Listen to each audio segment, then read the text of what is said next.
అందరికీ నమస్కారం. నేను మీ గోపాల్ అయ్యంగార్. శ్రీమతి రామానుజాయ నమః. 11వ తారీఖు ఫిబ్రవరి 2024 నుంచి 17వ తారీఖు ఫిబ్రవరి 2024 వరకు మేషరాశి నుంచి మీనరాశి వరకు ఎలా ఉందో తెలుసుకుంటూ ఈ వారపు యొక్క గ్రహస్థితిని చూసుకుంటే గురువు యొక్క స్థితి మేషరాశిలో, కేతు వచ్చేసి కన్యా రాశిలో, మరి రవి, బుధ, కుజ, శుక్ర గ్రహాలు మకర రాశిలో, కుంభంలో శని మరియు చంద్రుడి యొక్క స్థితి, అలాగే రాహు వచ్చేసి మీనరాశి సంచరిస్తున్నారు. దీన్ని బట్టి మనం ఈ 12 రాశులకు ఎలా ఉందో తెలుసుకుందాం. అలాగే ఈ వారం యొక్క స్థితిగా చూసుకుంటే ఆదివారం నుంచి శనివారం వరకు శతభిష నక్షత్రం నుంచి కృత్తికా నక్షత్రం వరకు, విద్యా తిథి నుంచి దశమి తిథి వరకు, ఇవన్నీ కూడా పెద్దవాళ్ళకి ఏమైనా మనం కార్యాలు కర్మలు చేయడానికి కూడా ఉపయోగపడడానికి కోసం చెప్పడం జరిగిందనమాట. మీరందరూ కూడా మర్చిపోకుండా ఈ ఛానల్ని సబ్స్క్రైబ్ చేయడం, అలాగే మీ జాతకాలు తెలుసుకోవడానికి కోసం నా నెంబర్ పైన ఇచ్చాను, 3లో కాంటాక్ట్ చేయండి. నేను మీతో మాట్లాడతాను, మీ జాతకాలు మొత్తం చెప్తాను.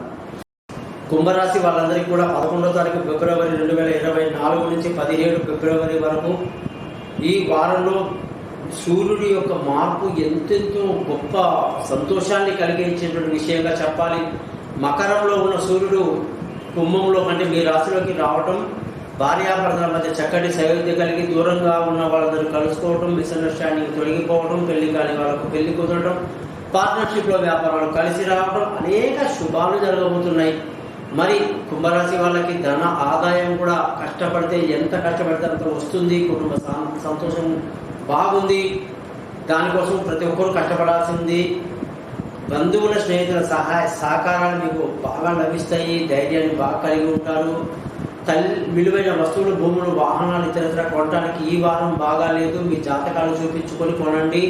సంతానం విషయంలో కూడా అనేక పొరపాట్లు, తక్కువ తెలివితక్కువ నిర్ణయాలు తీసుకునే అవకాశాలు లేకపోలేదు.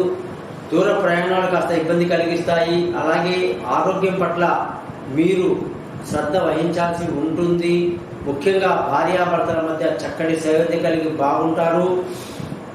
అదృష్టంగాని చూసుకుంటే ఈ వారం మీ అదృష్టం చాలా తక్కువగా ఉంది. మొన్నదాకా ఉన్న అదృష్టం ఇప్పుడు తగ్గిందన్నమాట.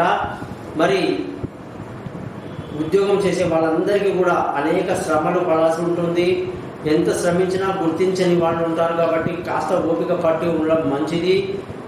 వ్యాపారం చేసే వాళ్ళందరికీ కూడా ఈ వారంలో నష్టాలకి బాగా ఇబ్బంది కలిగే అవకాశాలు. మరి కుంభరాశి వాళ్ళందరూ కూడా ఈ వారం మొత్తం మీద శని మంత్రం నీలాంజన సమాభాసం రవిపుత్రం యమాగ్రజం ఛాయ మార్తాండ సంభూతం తం నమామి శనీశ్వరం అనేది ఇటు ఏలినాటి శనికి కూడా మీకు ఎంతో ఉపయోగంగా ఉంటుందని చెప్పేసి తెలియజేస్తున్నాం.